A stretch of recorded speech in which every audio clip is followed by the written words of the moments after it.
Así que, bueno, es un placer estar con ustedes. Yo soy parte de NOS en Salta, así Ay, que qué también para lindo. mí. Sí, Sí, ya sí, diste conferencia en No Salta, ¿no? ¿Puede ser? sí, sí, sí, seguro. Seguro que en algún momento nos habremos visto, nos habremos cruzado. A mí me llevó Dana Corsini Ah, Dan la Corsini, sí. al Corsini se partido. pronuncia. Qué bueno. Sí, o sea, qué lindo tenerte aquí, encima que también apoyas al NOS, así que bueno, estamos ansiosos por escucharte y aprender de vos, de todo tu conocimiento. Así que gracias por estar aquí y también gracias a todos los participantes que están acá en el Zoom. Para mí es un placer estar con ustedes. Así que bueno, a disposición, yo hago lo que ustedes me digan. Si tienen preguntas o quieren que comience a hacer un desarrollo, que esperemos un poquito, como sea. Em, yo creo que sí podemos ir comenzando. Esta charla aviso que está siendo grabada y lo vamos a subir después al canal de YouTube de No Jóvenes. Listo, listo, bueno, ahí está. Comenzamos con la exposición. Necesito justificar el título de la exposición. Claramente todo lo que hace un filósofo no es inocente, nada de lo que hace un filósofo es inocente, ni libre de culpas, ¿no? Yo sé claramente que hablar de tercera posición es polémico, ¿eh? Es polémico, porque claramente los que sabemos un poco de política nos damos cuenta que comúnmente se llama tercera posición al peronismo, por aquella lógica del general, que él decía ni yanquis ni marxistas, peronistas, es decir, no estamos ni con el bloque soviético ni con el bloque norteamericano, ¿no? Este es un giro estratégico de geopolítica dentro del esquema de la Guerra Fría, ¿verdad? Esto claramente después se va a extrapolar a la condición metapolítica, entendiendo que se lucha ideológicamente al margen, es decir, por fuera de la casa. Bueno, atendiendo a que el concepto de tercera posición no es patrimonio exclusivo del peronismo, sino que, por ejemplo, los fascismos se han reconocido como tercera posición, los conservadurismos, de alguna manera, algunos conservadurismos, como el de José Antonio Primo de Rivera, se han considerado también movimientos de tercera posición. La misma doctrina social de la Iglesia, del cual yo soy profesor, también se reconoce dentro de lo que explicada o en un mecanismo, en un esquema político, también la doctrina social de la Iglesia Católica es de tercera posición. Y claramente el partido NOS,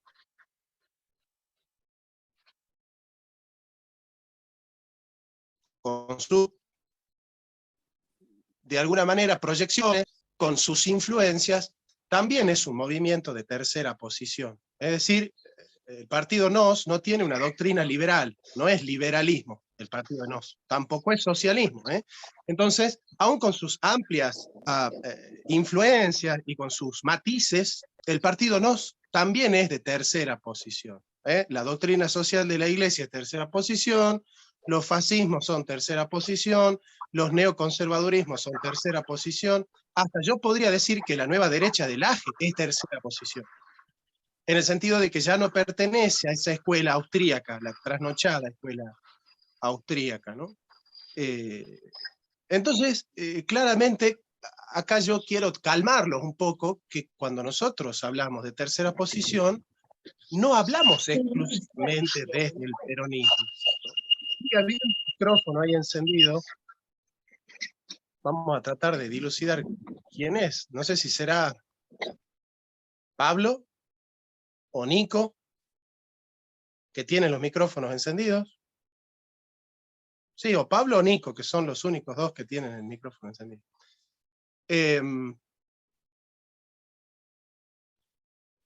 Bueno, ya justificada la noticia del título, de por qué nosotros elegimos hablar de tercera posición, nosotros venimos a ampliar el concepto de tercera posición como una lógica de pensamiento crítico, hispanoamericanista, que tiende a tratar de desarticular la hegemonía dialéctica con la cual el pensamiento metapolítico europeo se fue globalizando. O sea, el pensamiento metapolítico europeo se fue globalizando, es decir, expandiendo por todo el globo a merced de una estructura dialéctica en la política que tiene que ver con la teoría de la lucha, la teoría del conflicto o la teoría del consenso. Y esto está en el esquema metapolítico del pensamiento europeo. Es decir, el pensamiento europeo no ha salido de esa dialéctica. El que está saliendo de esa dialéctica es el querido amigo Alexander Dugin, con el cual hemos tenido contacto, el filósofo de la gran Rusia de Putin.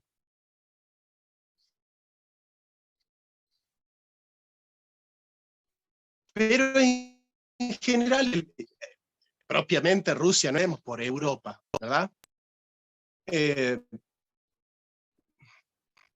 Y es en esa necesidad de salir de la lógica de pensamiento moderno con el cual se ha edificado la filosofía moderna y con la cual se ha edificado la política moderna. Nosotros entendemos que en el escenario político actual circulan hegemónicamente pensamientos de corte eurocéntrico, es decir, que tienen a Europa como centro de la civilización, como centro del progreso, como centro de la cultura, y dentro de esa lógica se prescinde de lo que se llaman los elementos endógenos del desarrollo. Los elementos endógenos del desarrollo es hacer política hispanoamericana a partir del ser hispanoamericano, a partir de las pulsiones filosófico-políticas y existenciarias y las condiciones coyunturales del ser hispanoamericano.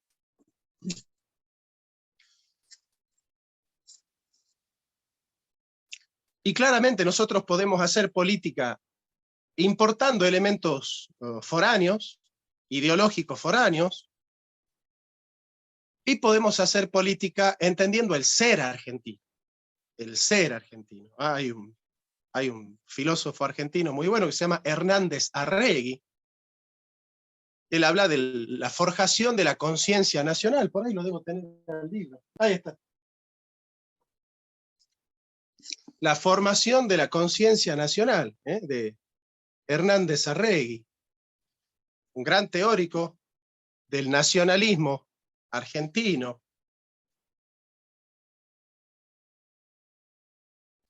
Y bueno, si hay algo que es hacer política argentina para los argentinos. Digamos, ¿no? Política argentina para los argentinos. Hacer política desde la identidad del pensamiento argentino, desde la identidad del ser argentino, de la historia argentina, de la coyuntura argentina, una Argentina que no está ajena, que no está por fuera de, ¿no es cierto?, las pulsiones de Latinoamérica o de Hispanoamérica, como diría nuestro querido amigo Marcelo Bulo.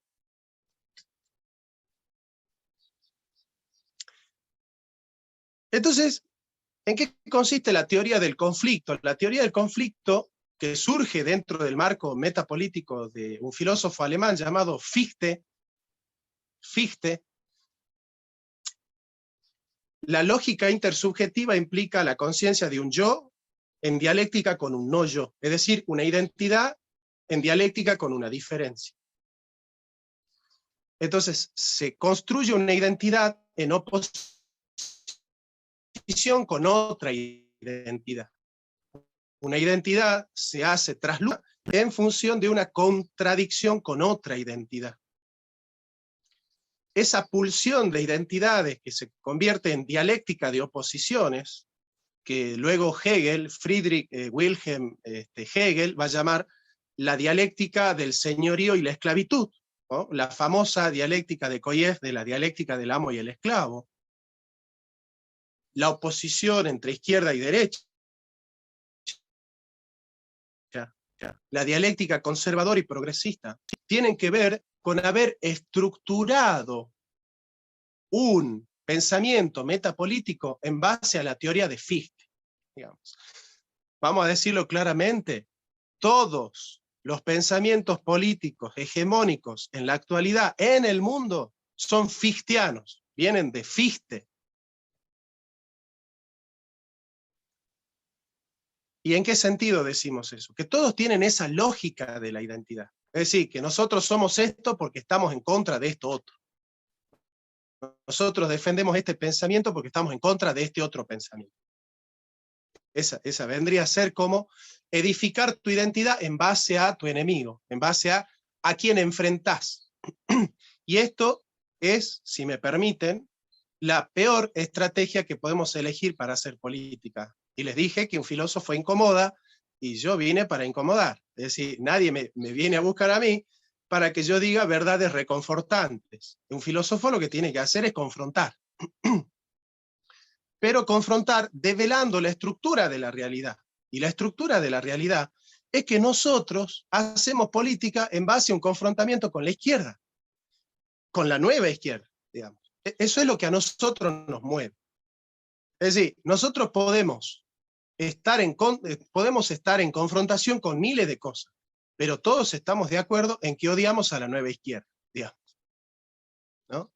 Entonces vos podés ser macrista, podés ser larretista, podés ser, qué sé yo, radical, podés ser, no sé, nacionalista, patriota, podés ser de la nueva derecha, podés ser conservador, podés ser lo que quieras, pero si hay algo que estamos todos de acuerdo es que odiamos a la nueva izquierda. Parecería entonces que la lógica es cómo destruir a la nueva izquierda y desde qué ángulo destruir a la nueva izquierda. Es decir, no está a disposición que nosotros no tenemos como enemigo a derrotar la nueva izquierda. Bueno, es decir, uno de los temas fundamentales a dilucidar, antes que nada, es primero tratar de entender si existe la nueva izquierda.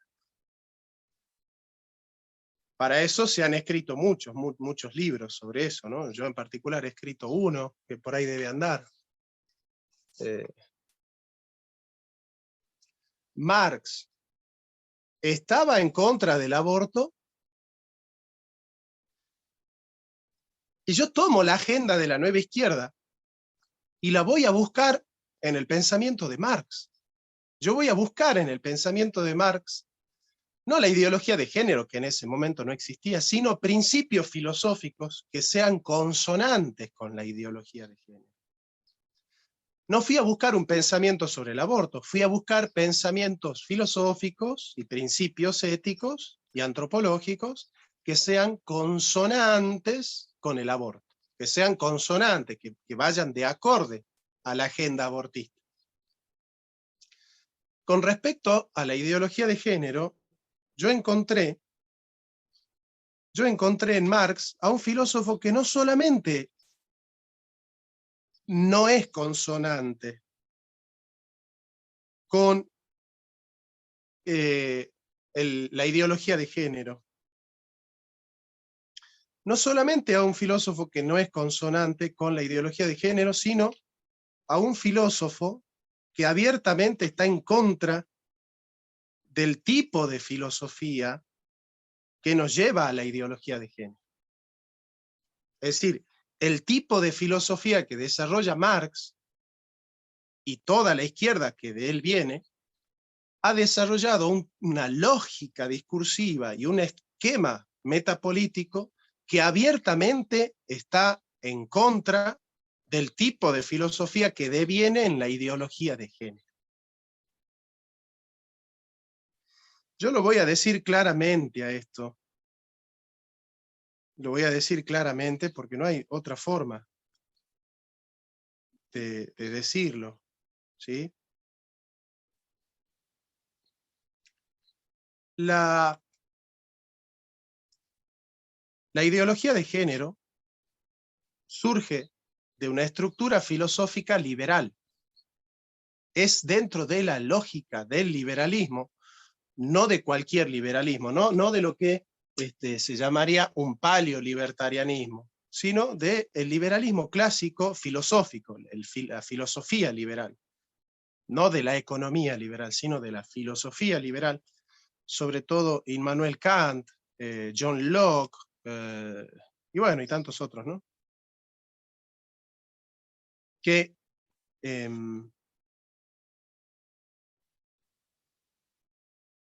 nosotros podemos reconocer esa misma lógica, de decir, de dónde se teje la urdimbre de los conceptos. El liberalismo y el progresismo beben de la misma fuente, beben de la misma fuente. En cambio, Marx tiene otro concepto distinto de lo que es el hombre. De hecho, Marx dice, y lo voy a leer, los que tienen mi libro lo pueden leer en la página 69, acá yo cito a Marx, exclusivamente cito a Marx. Si alguno de mis alumnos que está acá presente, no sé, Pablo, si vos tenés el libro de Marx, los querés compartir, o Grisel, le quieren compartir el libro acá en los comentarios de Zoom, no hay ningún problema. Página 69, ¿no? Escuchen a Marx, a Carlos Marx, el autor del Manifiesto Comunista, padre de la Primera Internacional, padre del comunismo, que hoy se conoce en todo el mundo, ¿no? Dice: la nueva filosofía hace del hombre el objeto único, universal y supremo de la filosofía, con inclusión de la naturaleza como base del hombre.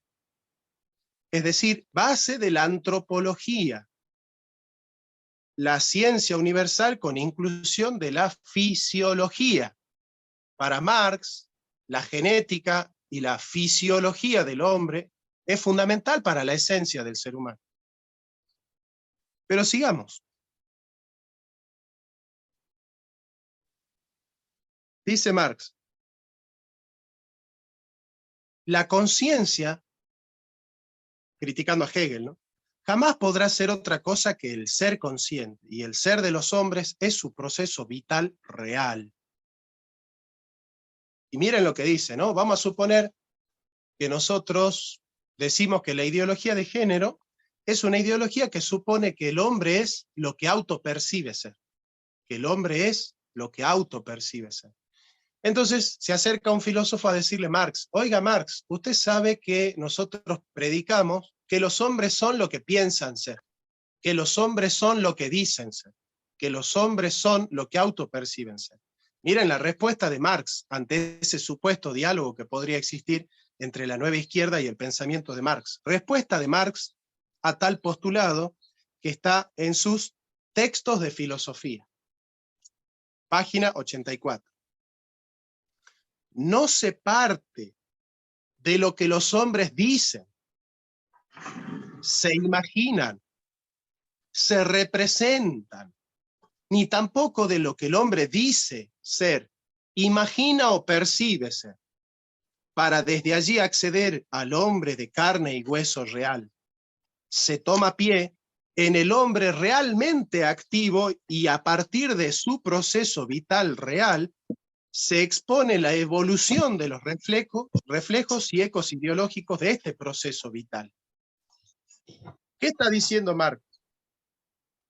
Que nosotros partimos del hombre de carne y hueso, del hombre real. Marx está reconociendo en la biología humana y en su desarrollo evolutivo la esencia del ser humano. No hay nada como ese idealismo de la autorrepresentación. Entonces, ¿qué le quiero decir con esto? Que en realidad esta nueva izquierda no es nueva, ni es izquierda. No es nueva porque surge en el idealismo alemán en el siglo XVIII. Díganme si algo nace en el siglo XVIII, ¿es nuevo? ¿Para ustedes es nuevo algo que nace en el siglo XVIII? 18, 19, 20, 21, lleva 4 siglos. O sea, algo que tiene 4 siglos es nuevo. El esquema filosófico que tiene esta nueva izquierda, que no es nueva y no es izquierda, nace en el siglo XVIII, en el idealismo alemán. Porque hay un muchachito que dice que nace con la escuela de Frankfurt en el 20, se comió 2 siglos. Del 18 al 20 son 2 siglos. Y hay otros que piensan que nace en el Mayo francés, ¿no? Peor. Ya parecería que la nueva izquierda nació en el 2001, ¿no? El esquema de pensamiento filosófico que tiene la nueva izquierda nace en el siglo XVIII con el idealismo alemán. Eso no es nuevo. Y tampoco es izquierda. Tenemos todavía un micrófono encendido. Vamos a ver si todos, por favor, pueden, una vez que ingresan, silenciar los micrófonos, así podemos escuchar sin ruido, ¿no? Sin esas molestias que están de fondo.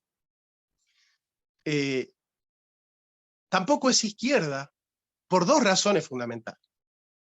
Porque la izquierda tiene como estructura metapolítica una confrontación con la burguesía. Y segundo, porque esta falsa nueva izquierda está financiada por la burguesía internacional. ¿Qué clase de burguesía internacional va a combatir la propia lógica de sus intereses de clase? Esta nueva izquierda, que todos los teóricos de la nueva derecha dicen que está financiada, y tienen razón, por la burguesía internacional, no puede representar sino los intereses de la burguesía internacional. Es clarísimo eso, pero es un análisis que cualquier alumno de sociología de primer año puede responder. Si la oligarquía y las burguesías internacionales financian a una ideología, es porque esa ideología defiende sus intereses económicos. ¿Cómo puede ser que Mari, que es la que me invita, defienda una ideología que vaya en contra de sus intereses? Pero de suyo que esto es absurdo, salvo que estemos en la conciencia falsa o la mitificación de la conciencia de Marx, es decir, que una clase social tiene la conciencia alienada y que está defendiendo los intereses de otra clase social. Entonces, claramente, como acá no hay un proceso de alienación, no hay un proceso de alienación, o como le decía, evita, ¿no es cierto?, a los sindicatos de la Unión Ferroviaria, cuando le hicieron un paro a Perón, ¿no es cierto?, cuando le hicieron un paro a Perón, principio de la década del 50, en el 52, les dice a uno de los compañeros que se decía de la Unión Ferroviaria, que era como que él decía que él seguía al socialismo de Juan B. Justo y de Alfredo Palacio, ¿no? Y Evita le dice, con esta clara conciencia filosófica que tenía Evita, le dice: óigame, compañero socialista, ¿usted sabe quién defiende este paro que están haciendo ustedes de la Unión Ferroviaria? Lo está defendiendo el diario La Prensa. Ahora, el diario La Prensa se convirtió en socialista. Los Gainzapás que que llevan las vacas a Europa, ¿se hicieron socialistas? ¿O usted está defendiendo los intereses de la oligarquía? Bueno, esto viene a resultar que en el pensamiento metapolítico que nosotros estamos desarrollando como de la nueva izquierda, en realidad no es nuevo y no es de izquierda. Entonces, ¿qué es este pensamiento de nueva izquierda? En realidad es un nuevo tipo de liberalismo. Es un liberalismo globalizante, es un liberalismo progresista, es un liberalismo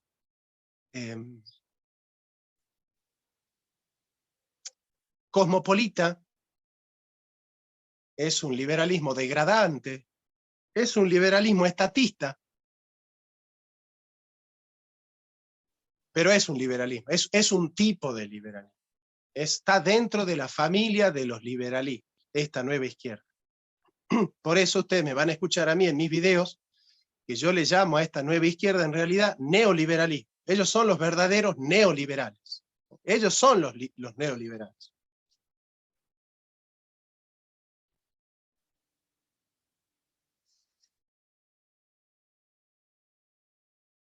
Y por otro lado tenemos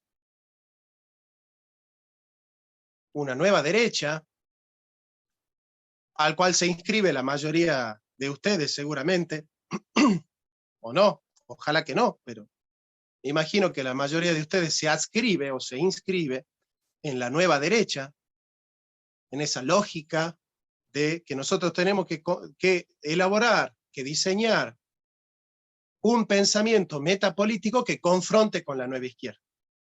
Entonces, la izquierda propone ideología de género y nosotros la combatimos. La izquierda propone aborto, nosotros la combatimos. La izquierda propone pedofilia, nosotros la combatimos. Nosotros somos reaccionarios, nosotros reaccionamos frente a lo que propone la izquierda. La izquierda propone y nosotros nos oponemos, ¿no? Vendría a ser esa la estructura metapolítica que tiene la nueva derecha. La nueva derecha no tiene una agenda propia, no tiene una agenda de desarrollo, no tiene una agenda para la igualdad, no tiene una agenda para la libertad, no tiene una agenda para la justicia, no tiene una agenda. La nueva derecha es simplemente la capacidad de reaccionar frente a lo que propone la nueva izquierda. Nosotros estamos en la retaguardia, la nueva izquierda está en la vanguardia, la nueva izquierda, entre comillas, el neoliberalismo, está en la vanguardia, y nosotros estamos en la retaguardia. Nosotros nos oponemos a lo que plantea la nueva izquierda. El objetivo nuestro es oponernos a lo que ellos quieran, nada más. Digamos. Eso es lo que está en el esquema metapolítico. Yo sé que tenemos propuestas. Yo sé que tenemos propuestas para desarrollar la economía, para la justicia, para el sistema educativo. Yo conozco nuestras propuestas, pero cuando nosotros nos enmarcamos dentro de lo que se llama la lógica de la batalla cultural, en la batalla cultural esas propuestas no están en pugna. Cuando nosotros hacemos una batalla cultural como reaccionarios, es decir, confrontando con lo que propone la nueva izquierda. Ese es el lugar que tenemos nosotros dentro del escenario de lo que Agustín Laje llama la batalla cultural.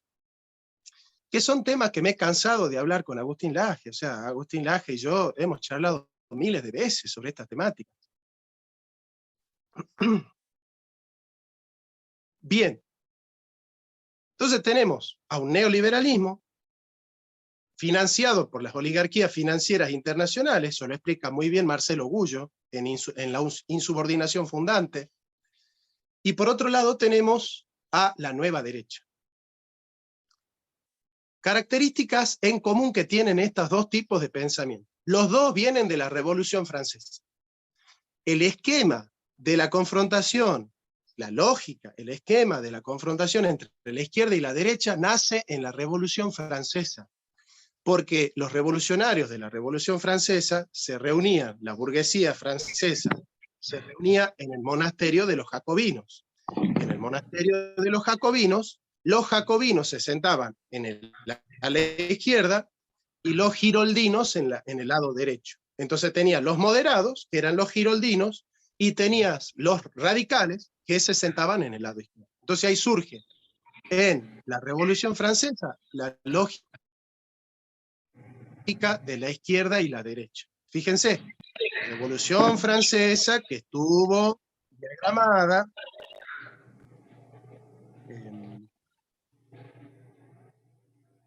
Matías, ¿podés apagar tu micrófono, por favor?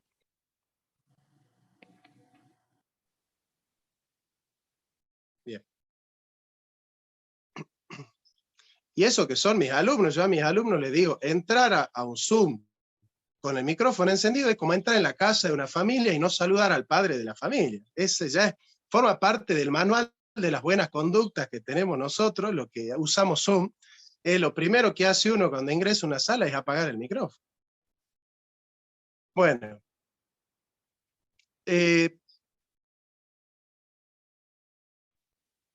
Esa Revolución Francesa, desarrollada por Robespierre, Danton, Saint-Just, e iluminada por los escritores de la enciclopedia, como Diderot, D'Alembert, Rousseau, Voltaire, Kant, que escribió qué es la Ilustración, en realidad está muy motorizada por la masonería. Es decir, gran parte de las logias francesas masónicas estuvieron presentes en la Revolución francesa. De hecho, la ilustración tiene que ver con esa idea de que la educación va a emancipar a los hombres de las luces de la oscuridad de la religión. La religión es la enemiga de la humanidad. Ese es el esquema de la Revolución Francesa, que el derecho divino, la monarquía y el oscurantismo medieval forman parte de un paquete que hay que destruir.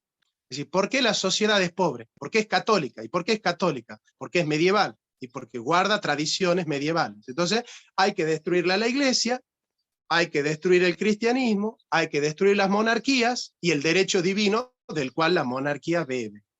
Ese es el paquete que plantea la Revolución Francesa, iluminado por Voltaire, por Rousseau, por Diderot, por D'Alembert, pero sobre todo por Kant, padre del liberalismo filosófico. Son profundamente liberales los autores de la Revolución Francesa, y masones. Bueno, esta lógica de planteo político que tiene que ver con un confrontamiento entre la izquierda y la derecha surge de la lógica de la masonería. Es la masonería la que utiliza ese esquema de pensamiento. Es la masonería la que siempre ha predicado esa lógica de pensamiento. Se lo dije en su canal, en la cara, a Agustín Laje. En la cara se lo dije. Esa lógica de plantear la política es la lógica que ha inventado la masonería. No sé si me entienden lo que les digo. Entonces yo les pregunto una cosa, y les digo, ¿ustedes creen que esa lógica de pensamiento político es la única que existe? Que antes de la Revolución Francesa, Santo Tomás de Aquino, San Agustín, San Anselmo, San Alberto, ¿no han pensado la política? Que no se podía pensar en política hasta que la masonería francesa nos enseñó esos conceptos. Nosotros estamos condenados a utilizar esa lógica de hacer política. Es una pregunta bastante incómoda, ¿no? Porque si ustedes me dicen sí, que es la única manera de hacer política es pensar con la lógica de la masonería francesa, que es la peor de todas, estamos en problemas.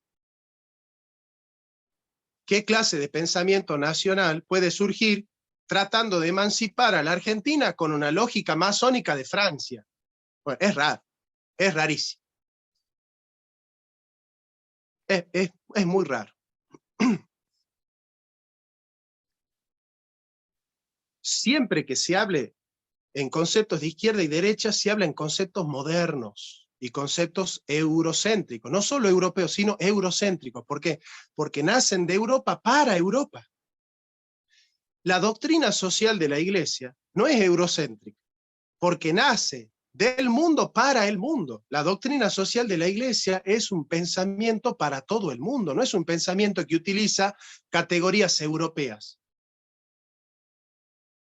Por eso la doctrina social de la Iglesia jamás habla de derecha e izquierda. Ustedes no van a leer una sola encíclica de un papa que hable de izquierda o de derecha. Jamás, no existe ni una. No existe una. Yo vendo mi casa y les doy a mi casa a cualquiera que me presente una sola encíclica papal que hable de la izquierda o de la derecha. O que se plantee como conservadora. La doctrina social de la Iglesia no es conservadora. Tampoco es progresista, porque tiene otro esquema de pensamiento. Yo lo que les vengo a proponer a ustedes es otro esquema de pensamiento, que está por fuera de ese esquema binario. Ese esquema binario y dialéctico de o sos de izquierda y odias a la derecha, o sos de derecha y odias a la izquierda, o sos liberal y odias a los socialistas y a los keynesianos, o sos socialista y odias a los liberales. Esa lógica es una lógica de no pensamiento. La lógica binaria, que San Agustín llama la lógica maniquea, es una lógica de no pensamiento. Eso no es pensar. Pensar no se desarrolla con esa lógica tan fácil de decir, mirá, acá estamos los que somos lindos, los que somos buenos y los que somos castos. Y allá nuestros enemigos son malos, feos y tontos. Lo que Sartre dirá en Los Caminos de la Libertad, el infierno son los otros.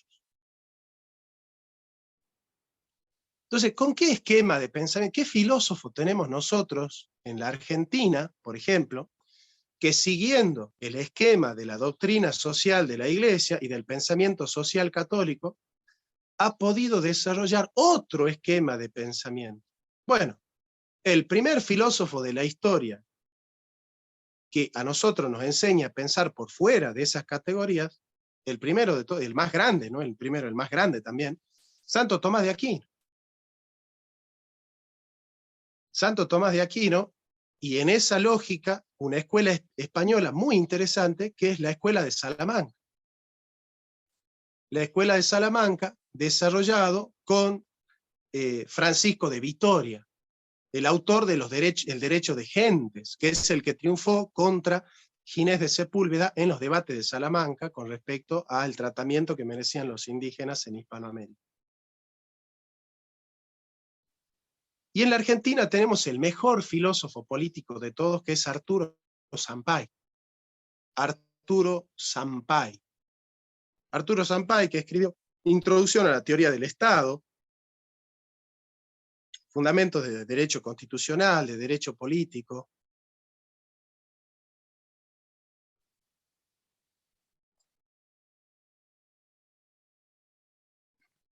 Uno de los mejores católicos del siglo XX, Arturo Sampay. Filósofo tomista. Filósofo tomista. Dice Sampay, nosotros tenemos dos maneras de pensar la política, desde el idealismo o desde el realismo. Nosotros podemos hacer idealismo político o realismo político. ¿Y qué es el idealismo político? El idealismo político consiste en partir de las ideologías, que el punto de partida de nuestra reflexión filosófica son las ideologías. Entonces, si la izquierda dice una cosa, yo digo lo contrario. Ese vendría a ser un pensamiento idealista. ¿Por qué? Porque el punto de partida de mi esquema es la idea mía o la idea de mi enemigo. Ahora sí, ¿qué pasa si el punto de partida de la filosofía política no es la idea, sino la realidad misma? Entonces vamos a empezar a deconstruir o a destruir el esquema eurocéntrico en base a este esquema, por ejemplo. Resulta que los conceptos de dicotomía social, necesitan de la dialéctica, y la dialéctica la confrontación. Esa confrontación que se instala en la sociedad no genera comunidad, genera sociedades. La sociedad tiene como fundamento el contrato. Ahí lo veo a Federico Daer, por ejemplo, ¿no? Bueno, yo lo veo ahí a Federico. Yo con Fede nos vamos a hacer socios. ¿Qué significa socios? Que hacemos un contrato, y el contrato es un contrato económico. La sociedad está basada en el contrato social. La sociedad está basada en el contrato social.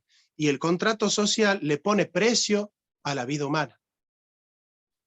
La lógica del contrato social es la lógica de la burguesía europea.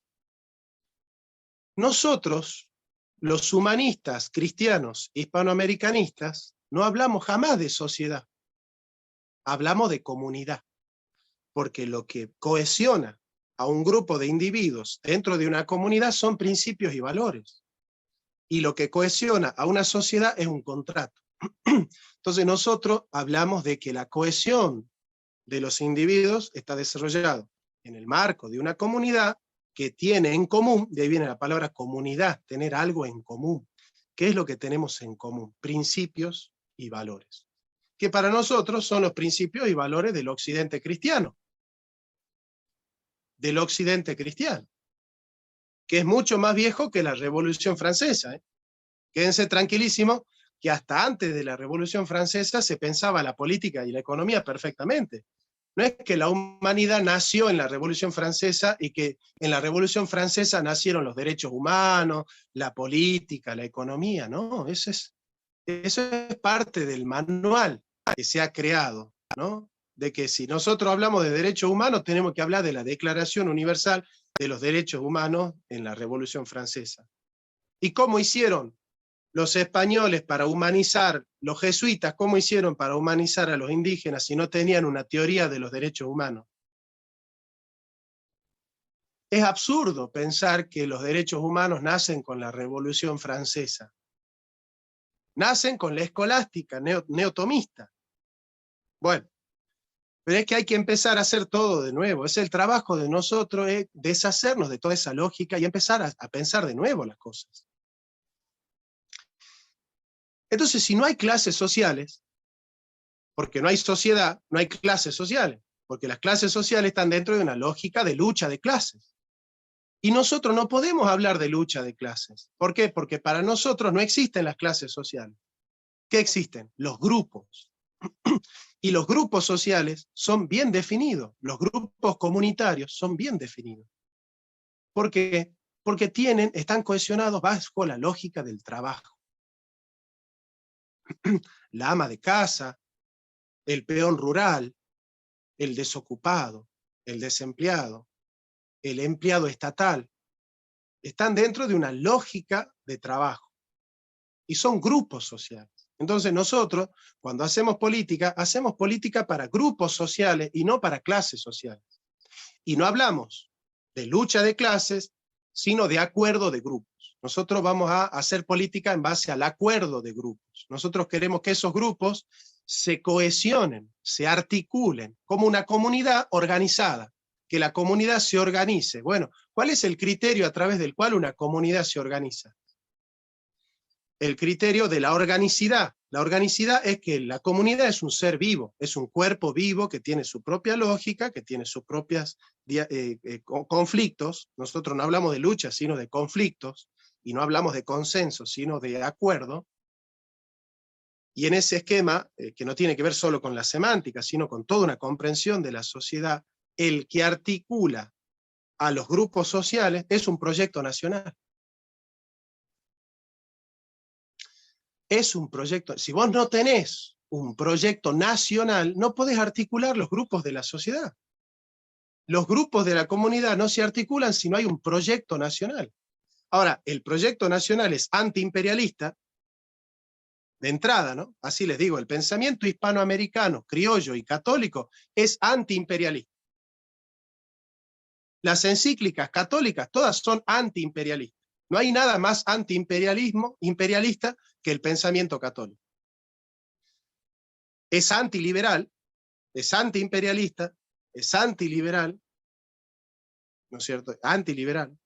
Las encíclicas papales están en contra del liberalismo. Absolutamente en contra del liberalismo. Miren, yo acá tengo un libro viejísimo que me heredó mi abuelo, que se llama Encíclicas Políticas y Sociales de los Romanos Pontífices. Está en Google, todavía lo pueden conseguir en Mercado Libre, es una joya este libro. Porque acá están todas las encíclicas sociales y políticas de todos los papas. De todos los papas. Y bueno, yo doy clase con estos libros, no es que yo le estoy diciendo algo de lo que a mí se me ocurre, ¿no? Yo le estoy diciendo lo que dicen los papas. Si alguien será más papista que el papa, será otra cosa, ¿no? Pero acá nosotros tenemos el 20 de junio de 1888 una encíclica del Papa León XIII que se llama Libertas, sobre la verdadera libertad contra las falsas libertades. Ahí tiene. No van a leer un texto más antiliberal que este. No hay, no existe. Ni Marx escribió algo tan profundo en contra del liberalismo que esta de encíclica del Papa. Todos los papas fueron antiliberales, todos. Juan Pablo II, Benedicto XVI, el Papa Francisco, Pablo VI, Juan XXIII, Juan Pablo I, Albino Luciani, todos los papas fueron antiliberales. Porque el liberalismo, ahí está, Matías es liberal y dice, es cierto. Pero ¿por qué los papas son antiliberales? Porque el liberalismo es la expresión máxima del pensamiento moderno. Y el pensamiento moderno se edificó en confrontación con el medievalismo católico. El pensamiento moderno tuvo una clara conciencia de que estaba en contra de la filosofía medieval. Y la filosofía medieval es la expresión del pensamiento católico. Por supuesto que sí, pero por supuesto que sí. ¿Cómo no se va a oponer el pensamiento católico al pensamiento de Milei? Pero por supuesto que sí. Pero esto no es que el Papa Francisco es de izquierda y el Papa Benedicto XVI es de derecha. El liberalismo es pecado. Ahí está, Federico nos muestra un clásico libro, pero por supuesto que sí. Por supuesto que sí. Y esto es así. El marxismo es una herejía cristiana. Es una herejía cristiana. Pero el liberalismo se edificó en contra del cristianismo. La escuela austríaca, Hayek y Mises, cuando piensan en Jesús, piensan en un resentido social.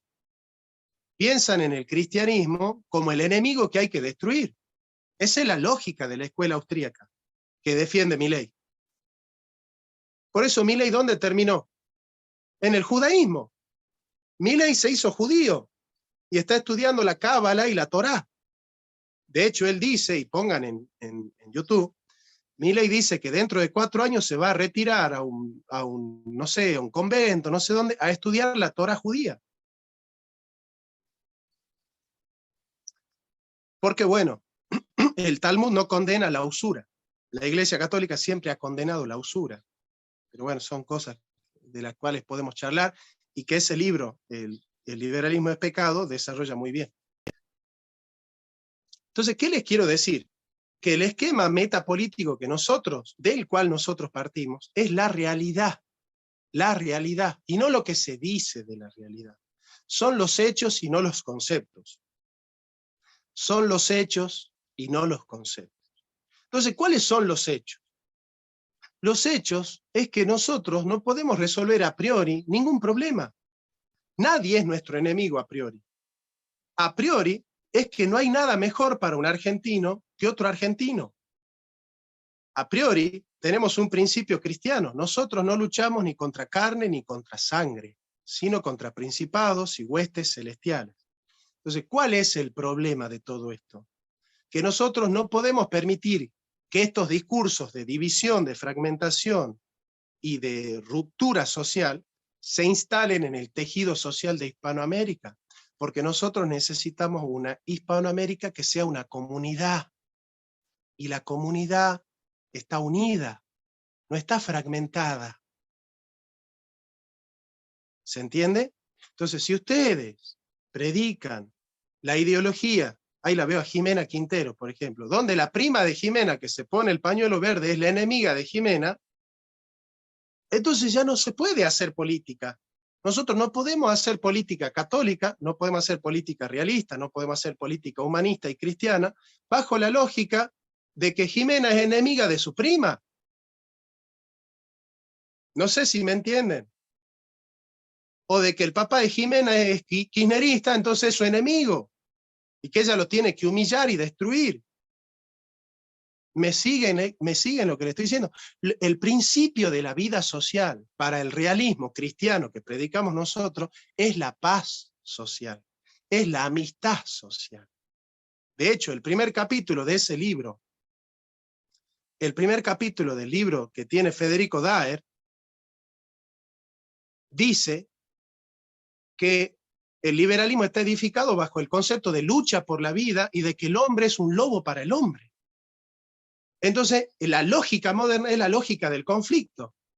¿Por qué? Porque Jimena es un lobo para Mari, y Mari es el lobo de Federico, y Federico es un lobo para Carlos, y Carlos es un lobo para Juan.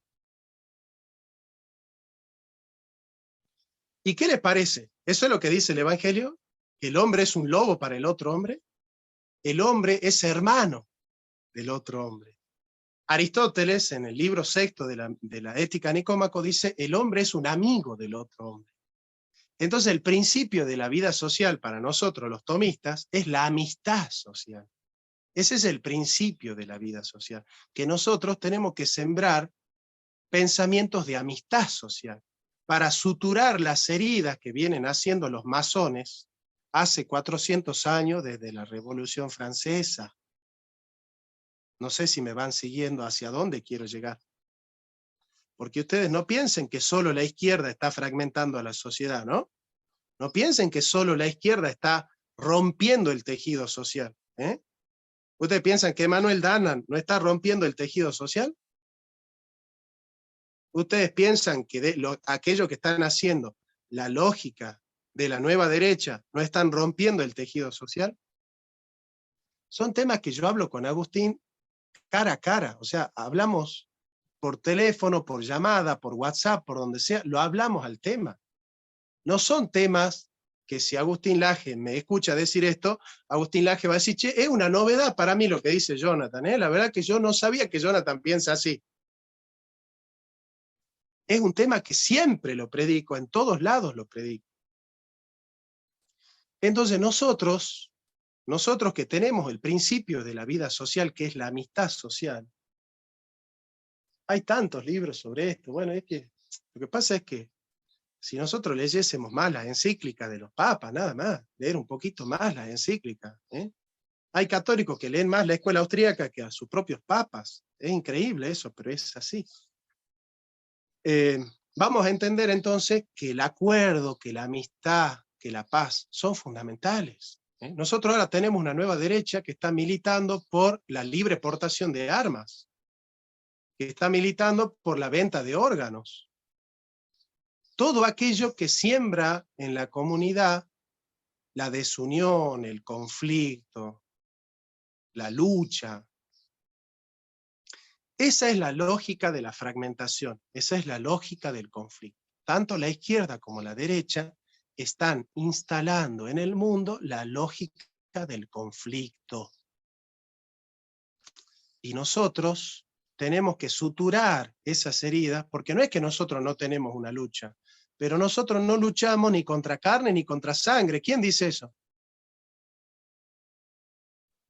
¿En qué libro está escrito que nuestro enemigo no es ni carne ni sangre? ¿Qué significa carne y sangre? ¿Quién es carne y sangre para un hebreo? El ser humano. El ser humano es carne y sangre. Y cuando San Pablo dice que nuestra lucha no es ni contra carne ni contra sangre, en la carta de los Efesios, San Pablo está diciendo, muchacho, nuestro enemigo no es el hermano. Jimena, tu enemiga no es tu hermana, ni tu prima, ni tu tía, la feminista. Esa no es tu enemiga. Tu enemigo es el que está detrás de la prima, que es el que le está sembrando esos principios a tu prima, ¿se entiende? Vos tenés que combatir a ese ser espiritual que está detrás de la prima, no combatirla a la prima. No sé si me entendés. Vos a la prima la tenés que amar. Nosotros tenemos que amar a las personas, no humillarlas, ni destrozarlas, ni combatirlas, como aparece la nueva derecha, destrozando, humillando a un kirchnerista, comiéndose en 2 panes a un kirchnerista, destrozando a una feminista, humillando a una feminista. Nosotros tenemos la verdad evangélica no para humillar, ni para destrozar, ni para avergonzar, ni para destruir, sino que tenemos la verdad cristiana para liberar al hombre, para exaltar al hombre, para acariciar al hombre. La verdad evangélica no golpea, acaricia y libera. La verdad te hará libre. Entonces nosotros tenemos la lógica del amor. Esa es la lógica nuestra. Yo sé que ustedes me van a ver y me van a decir, Jonathan es cursi, ya se puso cursi, ahora nos va a cantar una canción de Cristian Castro.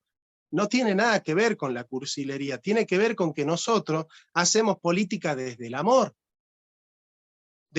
que sana, desde el amor que sutura, no desde el odio que divide y fragmenta. Nosotros no sembramos prejuicios, nosotros sembramos pensamiento crítico, y pensamiento crítico en base a esto. Miren, esto es un tema que salió en mi círculo de amistades, ¿no? Yo tengo un amigo que se puso de novio con una chica, y se comprometió con la chica, y la chica es feminista. Entonces, amigos en común me escribieron y me dijeron, che, vos sabés que este amigo, no voy a decir el nombre, que este amigo se puso de novio con una feminista, nos traicionó, se pasó al bando contrario porque se puso de novio con una feminista. La primera reacción mía es decir, bueno, pará, pero no se puso de novio con una feminista. Se puso de novio con una persona. Se puso de novio con una mujer, en todo caso. No es que él se enamoró del pañuelo. No es que él vio el pañuelo verde y dijo, che, qué linda mujer, mirá qué lindo el pañuelo, cómo le queda. Se enamoró de la persona. Entonces no podemos deshumanizar al otro diciendo, ahí viene la feminista, ahí viene el progre, ahí viene el zurdo de no sé cuánto, ahí viene el liberal de no sé dónde, ahí viene el gorila de no sé qué, o el peroncho de no sé cuánto, o el cuca de no sé dónde. Nosotros, dentro de esa lógica, nosotros deshumanizamos al otro. Y nosotros no hacemos política para deshumanizar, nosotros hacemos política para humanizar. Y humanizarlo al otro es entender que el otro tiene razones para creer como cree. Y lo primero que hay que hacer es escucharlo, entender esa lógica, tratar de ponernos en el lugar de él y decirle, a ver, ¿por qué vos defendés esto? ¿Y ustedes piensan que un kirchnerista quiere el mal para la patria? Que si ustedes hablan con un kirchnerista, el kirchnerista le va a decir, mirá, yo defiendo a Cristina porque para mí Cristina quiere destruirla a la Argentina. Y como yo estoy convencido de que la Argentina tiene que estar destruida, yo la defiendo a Cristina. ¿Ustedes piensan que la gente es así? ¿Piensan que ellos razonan así? No, ellos quieren lo mejor para la patria. Y probablemente todo lo que deseamos nosotros es que todos estamos de acuerdo en que queremos una patria libre, justa y soberana. El asunto es cómo nosotros podemos llevar a una sociedad a ser libre, justa y soberana. Pero para eso tenemos que buscar aquello que tenemos en común. Yo les puedo asegurar que si ustedes hacen este ejercicio hermenéutico del diálogo, se van a dar cuenta que es más lo que tenemos en común que lo que no. Es más lo que tenemos en común. Pero estas lógicas de división nos hacen centrarnos más en lo que tenemos en conflicto. Miren, para que ustedes sepan, yo les voy a contar 2 anécdotas nada más. Che, está intenso el chat, ¿no? Del Zoom. Está bien, está bueno eso. Independientemente de las situaciones personales que uno está pasando, Dios nos ha dado la posibilidad de hacer giras por toda Latinoamérica, ¿no? Y nosotros venimos de una gira por Bolivia, y ahora estamos yendo a México, por muchas ciudades de México.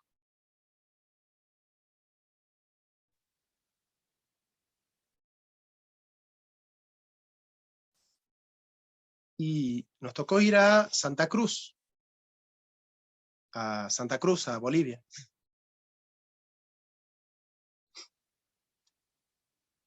Y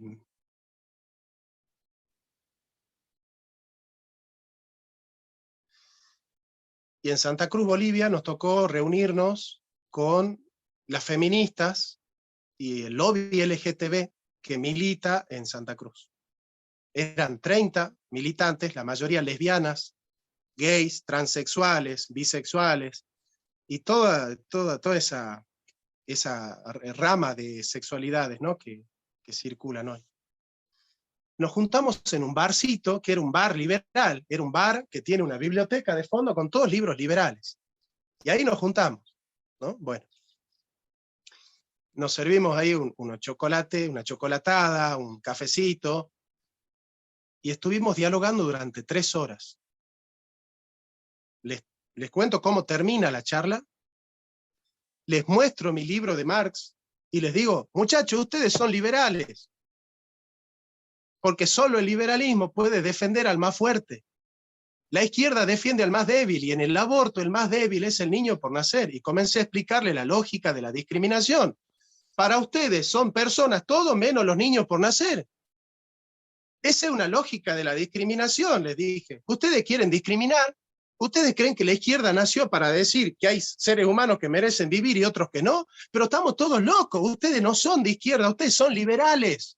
Porque Marx combatía a Malthus, que apoyaba el aborto y el control de la natalidad, y Marx estaba en contra del aborto. Entonces yo les pido, muchachos, les decía, que ustedes sigan a Marx, pero no a Malthus.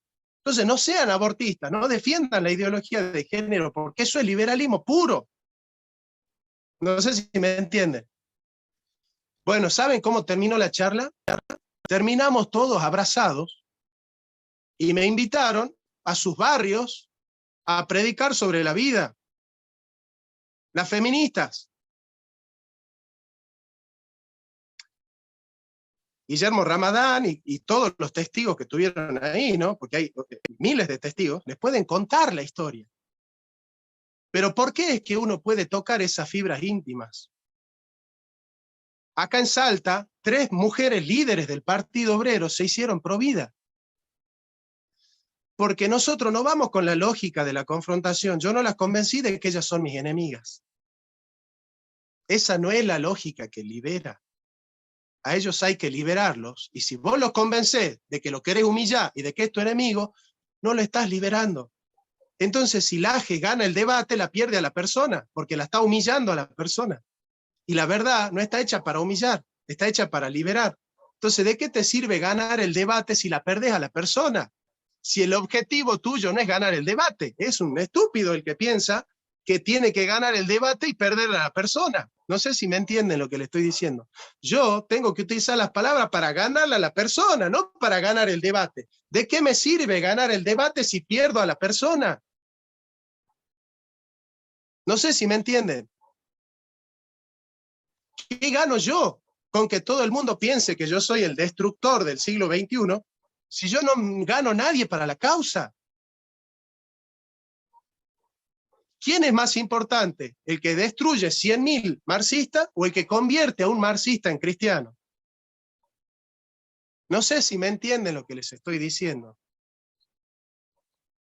Salgamos de la lógica de la confrontación, salgamos de la lógica de la izquierda y la derecha, salgamos de esa lógica. Esa lógica nos deshumaniza. Esa lógica no nos ayuda a sembrar principios sociales. Esa lógica no nos ayuda a construir una comunidad con principios y valores. Bueno, ¿ve? Yo desprecio a la derecha, tampoco, yo no les estoy enseñando a despreciarla a la derecha. No es que nosotros ahora tenemos que humillar al de derecha, nosotros tenemos que salir de esa lógica. La lógica del desprecio, la lógica de la confrontación, la lógica del conflicto. Tenemos que salir de esa lógica. Yo les voy a ser franco, ¿no? Porque el objetivo de esto no es manipular. Sino ser lo más franco posible, ¿no? Dentro de lo que uno puede. Bueno, Matías, te entiendo perfectamente, pero bueno, trata de escuchar lo que uno dice. Relájate y escucha lo que uno dice, después charlamos si querés, pero pone foco en lo que uno está diciendo. Pone foco en lo que uno está diciendo. Quizá no sea importante lo que uno dice, pero prestale atención porque capaz que sí. Esto no es una novedad, ciertamente yo soy justicialista. Yo soy justicialista, yo defiendo el justicialismo, y lo defiendo porque es el único pensamiento político y social que es consonante con la doctrina social de la Iglesia. Porque aquellos que han edificado el pensamiento de la doctrina del justicialismo, todos eran curas especialistas en el pensamiento social católico. Los principios que defiende, los principios, no estoy diciendo todas las políticas que desarrolló Perón, no estoy hablando de las políticas que desarrolló Perón, estoy hablando de los principios que están escritos en los libros que se llama la doctrina de Perón. ¿Me entienden eso? Esos libros que fueron escritos por curas, en su mayoría, que tienen que ver con la doctrina de Perón, son consonantes con el pensamiento de la doctrina social de la Iglesia, porque se edificaron al calor de la doctrina social de la Iglesia. ¿Me siguen lo que les digo? Entonces, no es que yo siga la doctrina de Perón. Si la doctrina de Perón está en contra de la doctrina social de la Iglesia, yo la abandono a la doctrina de Perón, porque lo que me importa es el pensamiento cristiano. Y el pensamiento cristiano, que tiene 2000 años de historia, es infalible. Y ese es el pensamiento que a mí me emociona. O sea, las doctrinas que yo defiendo no son doctrinas que tienen 100 años. No nacieron con Perón. Es el pensamiento social cristiano, el pensamiento del acuerdo, de la comunidad, de los principios y valores. Claro, usted me va a decir, che, pero Perón no defendía nada de eso, o Perón en todo caso, como que no le importó mucho todo eso. Bueno, ese es un tema político, ya no es un tema filosófico, ¿se entiende? Ya sería un tema político ver hasta qué punto Perón era peronista. De hecho, el cura Benítez, que es uno de los que escribió probablemente la Comunidad Organizada, en una de las cartas que le manda Perón en Puerta de Hierro, le dice el cura Benítez a Perón, Perón, usted no es peronista. Ya en algún momento le voy a escribir un artículo sobre eso, donde el cura Benítez le dice a Perón, Perón, usted no es peronista, porque Perón le estaba escribiendo cartas al Che Guevara, y estaba coqueteando con Castro, ¿no? Y le estaba diciendo compañero a Guevara, y ahí el cura Benítez le dice, bueno, pero usted ya no es peronista, entonces, ¿no? Es muy interesante eso. Pero ¿qué les quiero decir con todo esto? Que independientemente de que ustedes se paren en el peronismo o en la doctrina social de la Iglesia, nosotros vamos a defender los mismos principios y valores. El humanismo cristiano, el pensamiento criollo, el pensamiento hispanoamericanista, todos tenemos la misma plataforma. Nosotros somos un nacionalismo de inclusión porque nosotros amamos a la Argentina y tenemos un principio, la Argentina es para los argentinos. La Argentina es de los argentinos y para los argentinos. Pero nosotros no somos chauvinistas, nosotros no edificamos nuestra conciencia nacional en base a la rivalidad con la conciencia nacional de otros pueblos. Esa es la lógica de la xenofobia europea. El nacionalismo español no se edificó en contra del pensamiento portugués, pero el nacionalismo inglés se edificó en contra del nacionalismo alemán, y el alemán en contra del francés, y el francés en contra del inglés. La lógica del nacionalismo europeo es la confrontación. ¿Por qué? Porque son países imperiales. Pero ustedes conocen las colonias de Bolivia. ¿Cuántas colonias tiene Bolivia? ¿Cuántas colonias tiene Perú? ¿Cuántas colonias tiene Paraguay? ¿Se dan cuenta? Nosotros en Hispanoamérica no somos países imperialistas porque tenemos otra lógica. Entonces nuestro nacionalismo no es un nacionalismo xenófobo, no es un nacionalismo de exclusión, no es un nacionalismo que crea muros, es un nacionalismo que teje puentes, puentes de diálogos y de amor, que es lo que nos enseña el Papa Francisco a nosotros también. Amemos a la Argentina, defendamos a la Argentina y que nuestra prioridad sean los argentinos, pero nuestra Argentina tiene los brazos abiertos. No los brazos abiertos para la reina de Inglaterra, ¿no? Tienen los brazos abiertos para toda persona que necesite vivir en el suelo argentino y aprovechar de nuestros recursos para vivir en la Argentina y para disfrutarlo en la Argentina. Bien. Entonces nosotros estamos basados en la lógica de los derechos naturales, en la lógica de una relación de compromiso del hombre con el otro hombre, de afecto y de amistad, de una armonía del hombre y la naturaleza. Nosotros estamos basados en los derechos naturales. Nosotros no somos estatistas, no somos estatistas. Para nosotros la lógica de la política no está basada ni en el individuo ni en el Estado, sino en la comunidad organizada. La comunidad organizada es ese lugar en el cual se encuentra el pueblo, los clubes de barrio, las salitas, los hospitales, el club de fútbol, la cancha, la plaza, la salita, la unidad básica, todos esos lugares donde la comunidad se encuentra libremente, es ahí donde se teje la urdimbre de la comunidad. Es en esa libre asociación de los individuos, que se llama comunidad, donde se teje la política. No desde el Estado, no desde el individualismo, sino desde la comunidad organizada. Por eso la doctrina social de la Iglesia habla de la comunidad como un cuerpo orgánico, y el peronismo habla de comunidad organizada, que son, serían los cuerpos intermedios. Dentro de la doctrina social de la Iglesia, el concepto de cuerpo intermedio. Nosotros no resolvemos a priori quién es el enemigo, nosotros hacemos la distinción entre el inimicus y el hostis. El inimicus es el enemigo privado. Del inimicus vestus, amen a sus enemigos, es el enemigo privado. Es el enemigo privado. Si a vos te atacó una persona y te pide perdón, vos estás obligado a perdonar a esa persona. Ese es el enemigo privado. Nosotros debemos combatir al enemigo público, que es el enemigo de la patria. Y nosotros tenemos un solo enemigo, que es el Imperio Británico, cuyo socio fundamental es en la región de Oriente el Estado de Israel, y en la región de América los Estados Unidos de Norteamérica. Porque esos son los estados que dentro de su lógica imperial siempre han atacado los intereses de nuestra América profunda. Y son nuestros enemigos. Pero no enemigos personales, son enemigos políticos. Nosotros combatimos políticamente a nuestro enemigo, ¿sí? Por eso no hay nada mejor para un argentino que otro argentino. No hay nada mejor para un hispanoamericano que otro hispanoamericano. Y dentro de ese concepto que ha traído la doctrina Drago, de América para los americanos, contrarrestando la doctrina Monroe, que en realidad era América para los norteamericanos, es que nosotros podemos edificar una política de paz y amor, un nacionalismo de paz y amor. El esquema fundamental, evidentemente, es que sin soberanía política no tenemos independencia económica. Y sin independencia económica no tenemos justicia social. La justicia social no es un invento de Marx, la justicia social está en todas las encíclicas de los papas. La justicia social es un tema profundamente cristiano.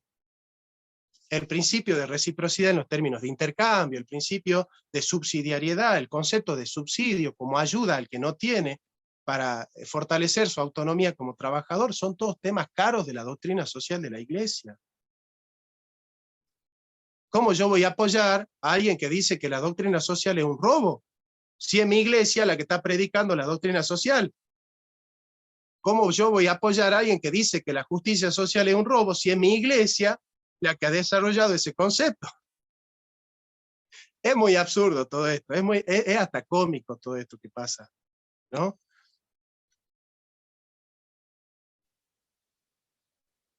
El liberalismo surge de la urdimbre del pensamiento protestante. Todos los teóricos del liberalismo, todos fueron protestantes. Surgieron en países protestantes, con autores protestantes, con pensamientos protestantes.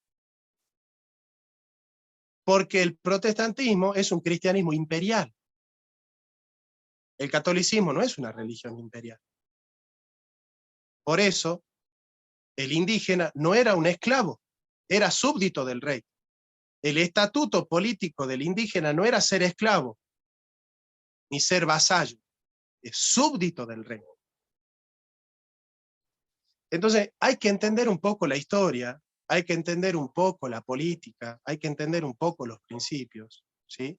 Y ver desde dónde estamos dando la batalla.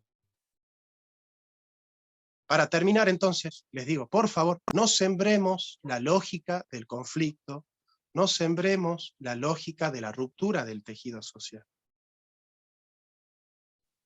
Nosotros tenemos que combatir ideas, sí, pero nosotros no somos enemigos de personas, nosotros no combatimos a las personas, nosotros no tenemos que destruirlas a las personas.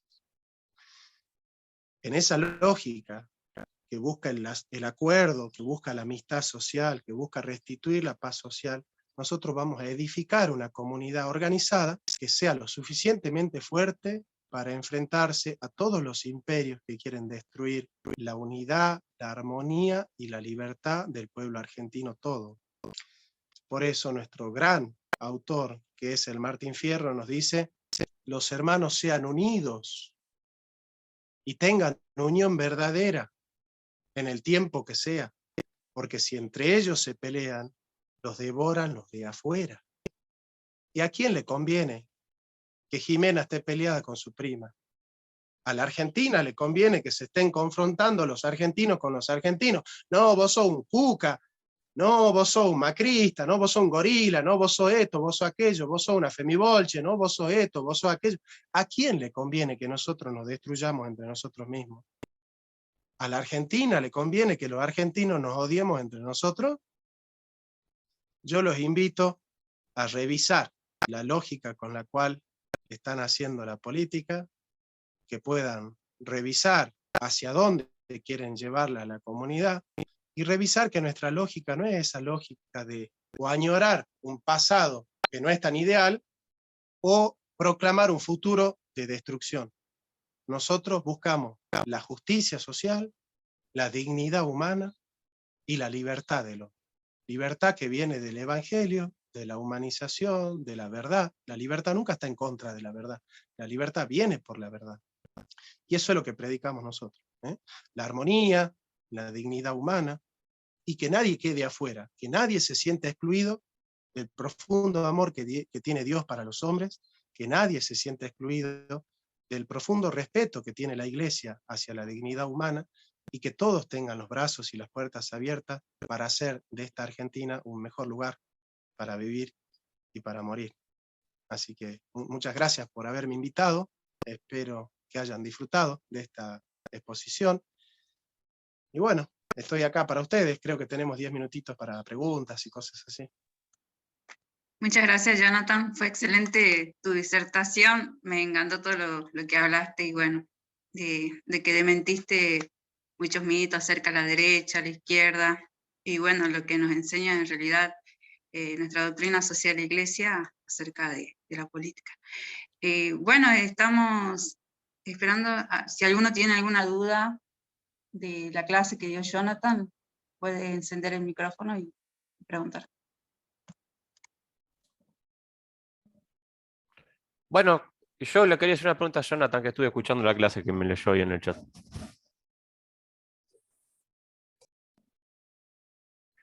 Jonathan, ¿se fue? Sí. Por supuesto, hermano, claro.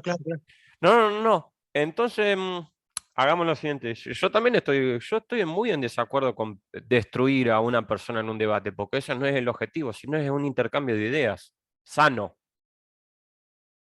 Y yo considero entonces que si el que defiende una doctrina se vuelve inquisidor con la persona que tiene enfrente al debatir, yo ya no lo considero un buen defensor de su postura o doctrina.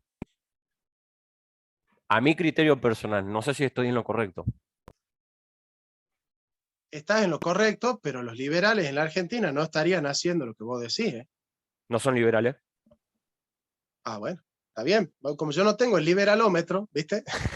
No me Entonces, gusta usar el liberalómetro porque me parece algo de una arrogancia intelectual dentro de la misma postura. Se lo digo hasta los más anarquistas, que dejen de ser tan arrogantes intelectualmente. claro.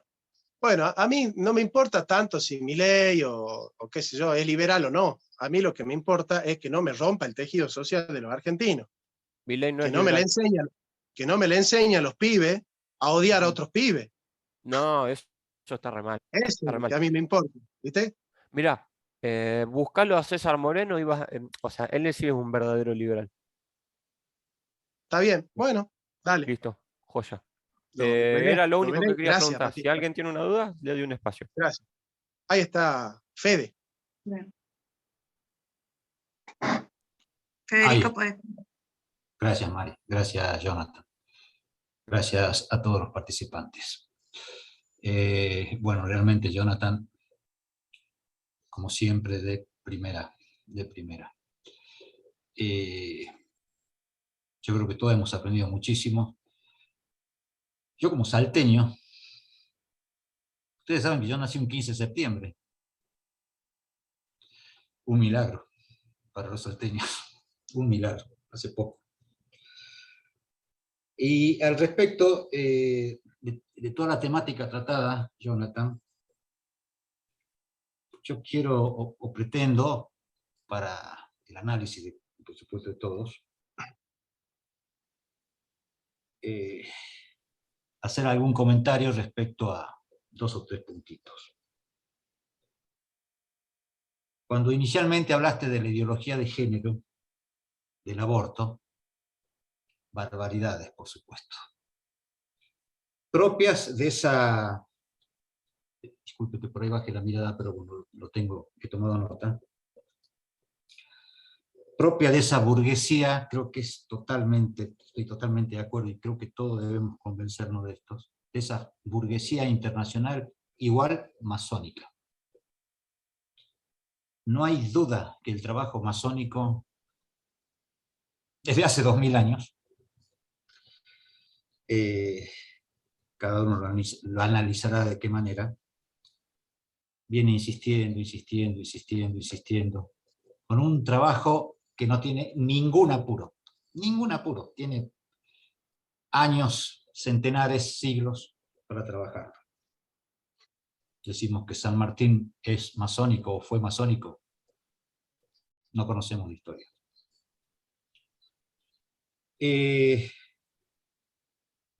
Yo tengo 2 o 3 conceptos.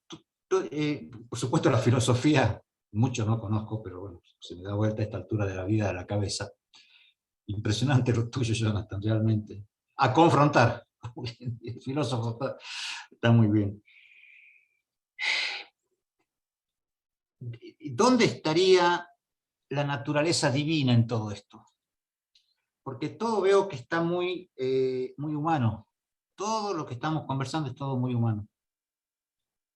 ¿Y nuestra naturaleza divina tiene o no tiene que ver en todo lo que nos está pasando? Yo creo que sí. Yo creo que sí. De ahí que creo que lo que nosotros llamamos burguesía internacional o masonería, tiene en su cabecita, está convencida de que hay que destruir justamente el derecho divino. Creo que vos lo manifestaste, Jonathan. Y todo su paquete. Por supuesto que el proyecto nacional, este del que hablamos, poco tiene que ver con el famoso, ¿no?, compendio de la doctrina social de la Iglesia. Pero bueno, allá vamos. Y una cosita más. No sé si la verdad cristiana, tengo mis dudas, tiene que ver con lo que yo llamo la verdad católica. No sé. Yo prefiero más hablar de una verdad de la que muchos olvidamos, católica, que cristiana. Porque cristianos, estamos llenos de cristianos con distintas ideologías, con distintos convencimientos. Yo prefiero hablar de, prefiero, cuando leo la Biblia, esta Biblia,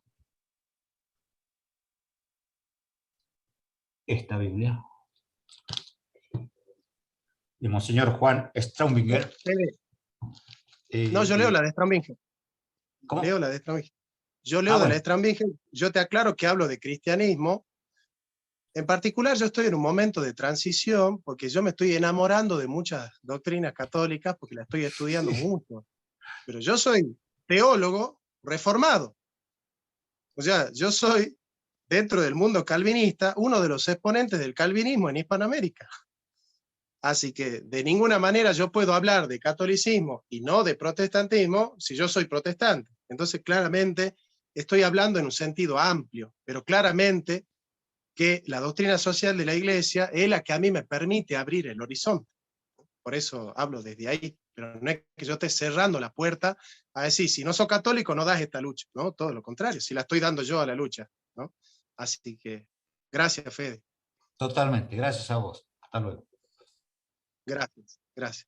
Bueno, una preguntita más, porque a las 11 tengo yo otro vivo para México, otro encuentro. Así que, no sé, ¿a quién concedes, Mari? Buenísimo. Gabriela, que está levantando la mano hace rato.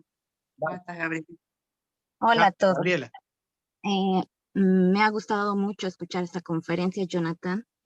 Me ha hecho pensar mucho en lo que hemos vivido en Bolivia, cuando tú decías, ¿a quién le conviene que un argentino esté dividido o esté en oposición contra otro argentino, ¿no? Y yo pensaba mucho en la realidad boliviana. ¿A quién le conviene que estemos tan divididos entre indígenas y los blancos, que era el concepto en el que yo he crecido, ¿no? Te estoy hablando de los años 80, 90, ¿no? Donde se hablaba tanto de que el indígena era el indígena y los de la ciudad teníamos más privilegios. Entonces llega el gobierno de Evo Morales y la verdad, en mi perspectiva, yo tenía una expectativa muy grande, ¿no? De que ahora teníamos el primer presidente indígena y que eso era un gran paso en nuestra historia. Entonces, expectantes de ese socialismo que llegue al país, no estoy hablando en el sentido económico, sino yo pensaba en esa igualdad, en ese respeto del otro, de esos que son la mayoría en mi país, indígenas, y pensar en terminar con estas divisiones. Y ahí hemos tenido un shock bien grande. Personalmente yo lo he vivido porque yo he nacido en La Paz. Y cuando yo era niña, muchas personas en La Paz trataban diferente a los de apellido indígena, ¿no? Y como ustedes me ven en mi apariencia, yo tengo mi cabello negro lacio, entonces muchas personas me trataban con cierto recelo. Y cuando escuchaban mi apellido, cambiaban de actitud, ¿no? Ah, no tienes apellido indígena, entonces no eres indígena, ¿no? Entonces ya me sentía en algunos lugares excluida por el estereotipo del fenotipo y después incluida por mis apellidos, ¿no? De herencia española, pero obviamente ya yo no tengo herencia española, ¿no? Y pasa este fenómeno con Evo Morales, que vemos que ya hay más importancia de los indígenas, pero surge nuevamente la división en que los indígenas son dueños de la tierra Sí, entiendo. y los que no somos indígenas no Sí, somos sí. parte de nuestro país, ¿no? Y algo que me pareció No, sí, sumamente divertido es que ahora lo la viví. gente, los indígenas nos llaman a nosotros caras, que significa blancos, ¿no? Y yo me miro, ¿a qué lado soy No, blanca yo, no? ¿A qué lado soy sí, no, sí, blanca? sí. Y sufro y Yo sufrimos lo he esa otra vivido. Cuando fui división a de Bolivia, que entendí nosotros todo eso. no somos, ahora no somos bolivianos, ¿no? Y el tema es, no es que seamos blancos de apellido indígena, de apellido español, es que somos bolivianos, ¿no? Y este concepto, perdón, y esta actitud de división, veo yo que es bien inherente a nuestra naturaleza pecaminosa, ¿no? Porque ¿cuál es el mandato? Ama a tu prójimo como a ti mismo. Y eso incluye a la gente que es como tú o a la gente que es diferente, sea de tu comunidad, de tu pueblo e incluso de tu nación. Y ahí me pongo también a pensar que yo he crecido en una época en la que los gringos eran los gringos, los malos de la película y por consecuencia nosotros éramos los pobres, ¿no? Porque ellos eran los gringos capitalistas que se han llevado nuestros recursos naturales y estamos como estamos por ello. Entonces, tengo la oportunidad de visitar Estados Unidos y me quedo en shock, porque me doy cuenta que he crecido con un estereotipo del gringo malo, abusivo, capitalista, y llego aquí y me encuentro con otra realidad, ¿no? De que hay personas que si bien obviamente hay un problema de discriminación en este país, Estados Unidos, pero veo que en el Gaby, común de la gente reduzcamos un poquito, Gaby, reduzcamos un poquito la intervención, así le damos pie a otra persona también a que pueda intervenir. perdón. Sí. Entonces, mi punto era que es bastante, que creo que la lucha es más allá de el identificarnos con un país, ¿no? Sino es el saber quién soy yo y esa identidad y dignidad la encuentro a través de la obra de Cristo en mi vida y en ese sentido encuentro al otro con la misma dignidad. Le miro al otro con la misma dignidad y valor que Dios le da. En mi perspectiva, he visto que obviamente las diferentes tendencias políticas tienen sus limitaciones y en la práctica me ha decepcionado mucho esa perspectiva socialista tal vez tergiversada que se ha tratado de implantar en mi país, Bolivia, ¿no? Claro. Bueno, muchas Sí, gracias, Gaby. gracias, Gabriela. Sí, pero lo tuyo es un planteamiento humanitario ético, pero no se puede hacer política con eso. Para hacer política tenés que de alguna manera cohesionar un proyecto, y un proyecto solamente se puede edificar en función de una agenda global o de una agenda nacional. Yo prefiero la agenda nacional. Si vos me planteas a mí una agenda global, yo no puedo articular una comunidad, porque mi comunidad no se puede articular en base a lo que pasa en Londres, o Manchester, o en Liverpool, o en Miami. Entonces, esa es la política hispanoamericana, está basada en un proyecto nacional, pero no es un nacionalismo de exclusión, ¿ves? Por eso lo aclaré. Un nacionalismo de amor, de inclusión. Bueno, si la próxima pregunta es pregunta y es breve, podemos responder. Creo que Jimena tenía las manos levantadas. Sí, Jimena estaba levantando la mano hace rato. No sé si tenés algo para preguntar, Jimé. No, no era una pregunta, sino más bien agradecer a Jonathan la exposición y la verdad que bastante de acuerdo con muchas cosas de las que ha planteado y con respecto a la visión de un proyecto nacional como el que estamos planteando, es totalmente concordante con todo lo que dijo. Muchas gracias, Jonathan, por tu exposición. Gracias. Gracias a todos. Los tengo que abandonar porque tengo que ir ya mismo. Me están llamando para hacer la otra entrevista, así que les mando un fuerte abrazo. Dios los bendiga. Muchas gracias, Jonathan. Excelente Chao. conferencia. Chao. Muchas gracias a todos por venir y bueno, después estaremos subiendo este Zoom por el canal de YouTube de No Jóvenes. Así que nos estamos viendo. Tengan un buen día. Chao.